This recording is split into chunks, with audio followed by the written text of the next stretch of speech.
Hello everyone. So I'm just going to go a brief overview of the Vancouver Writers Festival in case any of you don't know who we are. This 2007 will celebrate our 30th year in Vancouver. The Vancouver Writers Festival is one of the top 5 writers festivals in the entire world, probably the best in North America. We bring in over 100 authors for 1 week in October. That is our primary thing that we do. But we do many things throughout the year that I'm going to go over as well.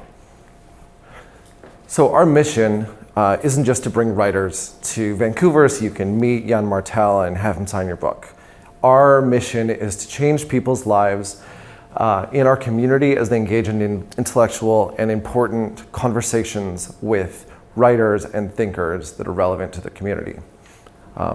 We do this because we see more and more when people aren't engaged in the issues, things go bad in our community. Our community starts falling apart and people aren't really thinking about what's going on around them. So one of the things that we've really focused on is 1/3 of our programming is for kids. I'll skip ahead.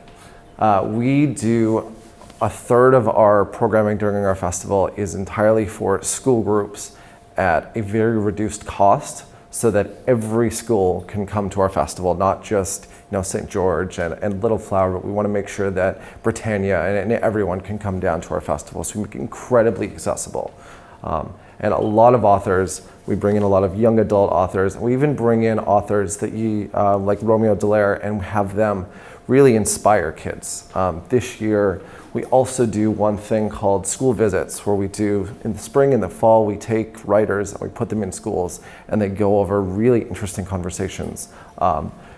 Just 2 weeks ago, we had Mahara Rar's wife at Templeton High School talking about her struggles trying to get her husband out of Egyptian jail, and it was really interesting to see a lot of these students be able to connect with something greater than themselves and see kind of what the importance of the written word is. We found more and more, and why we've actually started growing our spreading the word educational programming, is a lot of kids aren't reading. They're reading texts, they're reading Facebook, but they're not actually reading anything more than 200 characters. So by doing this, teachers are coming back to us and saying, this is amazing. They're actually reading the books that we're giving them. So we like that.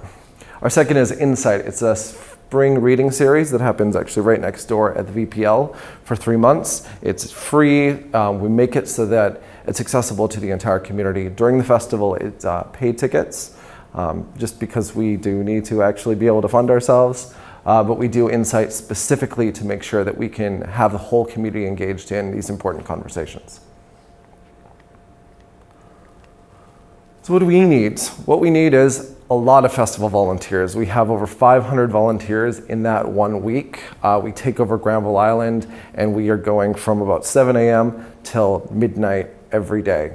I'm crazy, and I know a lot of other people who volunteer keep going, but we don't want to churn through all of our volunteers, so any ability, we take everyone. There's no special abilities. We have so many different volunteer opportunities. We can find something that would work great for you.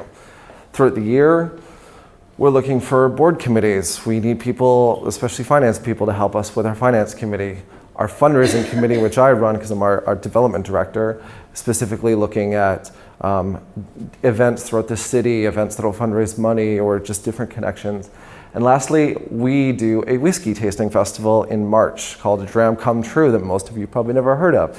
It's a Performance Works, and it's a really great event. We had 20 different bars, and a lot of the distilleries in Vancouver have started making their own whiskey, so it's a lot of local stuff instead of just bringing it over from Scotland. So maybe check that out in March, or volunteer if you'd like to check it out too. And lastly, photography team. We do lots of events throughout the year, and number one thing we need is lots of great photos, because the more that we have that, the more we're able to promote what we do and get more funding. So there's some photos. And thank you.